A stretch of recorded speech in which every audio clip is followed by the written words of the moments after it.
Hi friends, હું છું હેતલજયની સિવા. તમે જોઈ રહ્યા છો મારી ચેનલ વોઇસ ઓફ વુમન. હું તો અહીંયા ફરવા આવ્યો છું, તારું કામ કરવા માટે નહીં. બસ આ જ ઉક્તિ મારા ચેનલને લાગુ પડે છે. નિરંજન ભગતની આ પંક્તિઓ મારા ચેનલ સુધી પહોંચી છે. અહીંયા આવેલી તમામ સ્ત્રીઓ એક નાના પાયાથી મોટા સુધી પહોંચે છે અને દરેકને મારે પ્રમોટ કરવાની છે. સેલિબ્રિટીઝ તો પોતાની રીતે જ પ્રમોટ થયેલી હોય છે અને જાતે જ પ્રમોટ કરતી હોય છે, જ્યારે આવી સ્ત્રીઓ કે જે નાના નાના પગરવથી એક મોટો વિશાળ ડુંગર બનાવે છે. બસ તો એવા વ્યક્તિત્વને મળવા માટે હંમેશા તૈયાર રહેજો.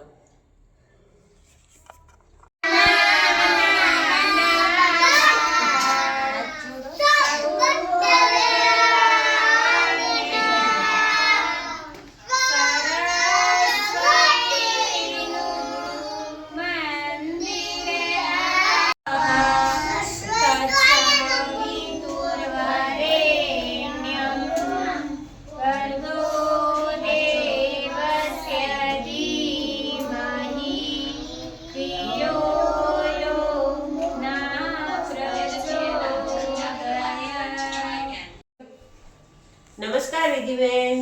નમસ્કાર. સ્વાગત છે તમારું મારી ચેનલ વોઇસ ઓફ વુમનમાં. ઓકે, તમારો ટૂંકમાં પરિચય આપશો? મારું નામ છે રીતિબેન જણકાર. હું કોડીનાર વોર્ડ નંબર 3 માં આંગણવાડી વર્કર તરીકેની ફરજ બજાવું છું. મારો અભ્યાસ છે MA BEd અને ચાઇલ્ડ કેરનો ભણેલી છું અને અહીંયા આંગણવાડીમાં હું છેલ્લા 2011 થી જોબ કરું છું આંગણવાડી વર્કર તરીકે. અચ્છા, તમારું ઘર અને તમારું આ કાર્ય વચ્ચેનું બેલેન્સ કેટલું તમારું? ઘર અને આ કાર્ય બેલેન્સ તો એમાં બહુ મોટું રાખવું પડે છે, કેમ કે ઘર ચલાવતા ચલાવતા ઘરમાં ઘર એટલું નથી હોતું કે એટલું રસોડું નથી હોતું. ઘરમાં ઘર, સાસુ સસરા, બાળકોનો અભ્યાસ, ઘરવાળાનો, પછી મારી પોતાની સંભાળ, મારું પોતાનું કાર્ય કરતા કરતા બહુ મોટું બેલેન્સ રાખવું પડે છે.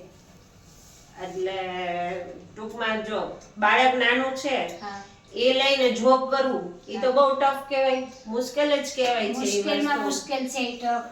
બાળકનો રડતું હોય એમાં એના સાવ નાના શિશુના સમયે 6 મહિનાથી વધારાની રજા મળે કે ન મળે, એ કરતા કરતા પણ બાળકને જોડીમાં લઈને સાથે આવવું, એને કરવું, એને બાકીનું મારું કાર્ય એવું છે કે સામે પણ મારે પાછા નાના 3 થી 6 વર્ષના જ બાળકો છે, એટલે એને સંભાળતા મારે બાળકનું ધ્યાન રાખવું બહુ મહત્વની વાત છે. એટલે મોટિવેટ અંદરથી જ થયા છો કે કોઈ કર્યા છે? નહીં, હું આનું ચાઇલ્ડ કેરનો કોર્સ ભણેલી જ છું, એટલે કઈ રીતે બાળકને સંભાળતા બીજા બાળકનો ડિસ્ટર્બ ન થાય, એનું ભવિષ્ય આપણા હાથમાં સોંપેલું છે, તો એનું ભવિષ્ય ન બગડે એ જોતા આપણું પોતાનું બાળક ને એનું બેનું બેલેન્સ ટાઈમ ટેબલ મુજબ જ ચલાવવું પડે. તો તમે જે આ કામ કરો છો ખુશ છો? હા, હું બહુ જ ખુશ છું, કેમ કે હું આનું ભણેલું છું, એટલે મને ભણેલું છું એટલે જ મને આ નોકરીમાં મારા પગારનું મહત્વ નથી આપતી, પણ મારા એના બાળકોનું કાર્ય કરતા કરતા મારા બાળકનું પણ એમાં વધારે પેલું થાય છે. શોખ છે મને, બહુ શોખ છે. બાળકો સાથે રહેવું, રમવું એ મારો પ્રિય વિષય છે. એટલે એ શોખના હિસાબે તમે મોટિવેટ થઈ છું.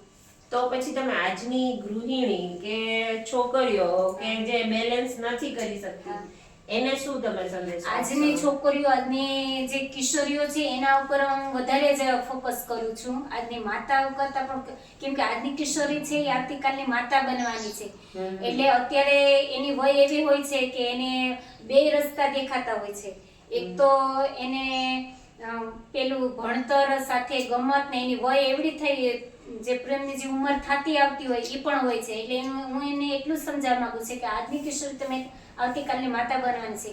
પહેલું તો તમારું સ્ટેટસ એવું તમે બનાવો કે તમારે ખૂબ ભણવું મહત્વનું છે. જો આજે તમે ભણેલ હશે તો તમે કાલની જિંદગી સારી રીતે જીવી શકશો. તમારો આજે ખાધેલ પીધેલ હશે તો આવતીકાલના તમારા બાળકોને તમે સારી શારીરિક, માનસિક એવો બધો વિકાસ તમે સારી રીતે કરી શકશો. એટલે ગૃહિણીને ટૂંકમાં શું સંદેશો આપશો કે જોબ કરવી જોઈએ કે ના કરવી જોઈએ? ગૃહિણી મને તો હું એમ જ કહું છું કે જોબ તો બનતા સુધીમાં ન જ કરાય, કારણ કે બધું બેલેન્સ જો કરી શકીએ તો વાંધો ન આવે, પણ બેલેન્સ ન કરી શકતા હોય તો ક્યાંક ને ક્યાંક કંઈક વિખાઈ જતું હોય, કાં પરિવાર વિખાઈ જતો હોય, કાં પોતાના બાળકનું ભવિષ્યનું જે કરાવવા આપણે માગતા હોય એ બધું ન કરાવી શકીએ. એટલે જો આપણે પોતે એટલો શોખ હોય ને તો બધું થતું હોય સ્ટેપ બાય સ્ટેપ, બાકી ન જો આપણને હોય ને પરાણે આપણે નોકરી કરતા હોય તો ક્યાંક ને ક્યાંક કોઈ પણ વિખેરાઈ જતું હોય, કોઈ દૂર વયું જતું હોય આપણાથી. આપણા ઘરમાં નોકરી કરીને આવે તો ઘર સંભાળવું, ઘરવાળાને પૂરો ટાઈમ ના આપી શકાય, પોતાના બાળકોને. એટલે આજની ગૃહિણીને તો એવું જ કહું છું કે ભણવું જરૂરી છે બાળકો માટે, આપણા પોતાના બાળકોને પણ આપણે શીખવવું જરૂરી છે. એટલે છોકરીઓ જે અત્યારની હાલની છે એમને જોબ કરવી જરૂરી? ના, હું તો ના જ પાડું છું. અત્યારે જે ભણેલ ગણેલ છોકરીઓ છે એ તો પોતાની કેરિયર ને પહેલા ધ્યાન આપે આપે છે, છે, પછી મેરેજ ને એવું બધું વિચારે છે. હા. તો એને તમે શું સંદેશો આપશો? એને તો એવો સંદેશો આપું છું કે પહેલા તો તમારું ભણતર તો હોવું જોઈએ. અત્યારે બહુ છૂટાછેડાના ને એવા બધા પ્રશ્નો બને છે ત્યારે કોઈ વધારે પડતા બાળકો, એકાદું બાળક હોય, બે બાળક હોય ને છૂટાછેડાના પ્રશ્નો બને છે, એવી પોઝિશનમાં નોકરી મહત્વની છે. અચ્છા, એટલે નોકરી કરવી તો નોકરી કરવી તો જરૂરી જરૂરી જ છે, નોકરી તો કરવી જ જોઈએ. કારણ કે તમારા શિક્ષણનો તમે ઉપયોગ કરી શકો. આ શિક્ષણનો આ જો તમે MA BEd અને ચાલ કર્યું છે ને અત્યારે જોબ કરો છો તો તમારું શિક્ષણ અપગ્રેડ થાય છે. અપડેટ થાય છે. પછી જો ઘરે બેસી જાય તો પછી આનું કોઈ નહીં, તો નવીન જે માહિતી હોય, જો નવું જે વર્ઝન કોઈ બહાર પડતું હોય એની માહિતી આપણને ઘરમાં ને ઘરમાં નથી મળવાની. હા, ને બધી માતાઓ પછી ઘરમાં વ્યસ્ત રહેતી હોય તો એને પછી બહારની કોઈ ખ્યાલ જ ન રહેતો હોય કે આજે હવે આપણે શું કરવું જોઈએ. એટલે એમ નોકરી તો જરૂરી જ છે કે આપણે આપણા બાળકો માટે ને, પણ જો આપણો પરિવારનો માહોલ એવો હોય કે આપણું બધું સાચવી લે છે તો આપણે નોકરી કરવી જ જોઈએ. હા, તો કરવી જ જોઈએ. તમારો ખૂબ ખૂબ આભાર, તમે મારી ચેનલમાં આવ્યા અને આટલી સરસ પ્રેરણાદાયક વાત કરી. Thank you.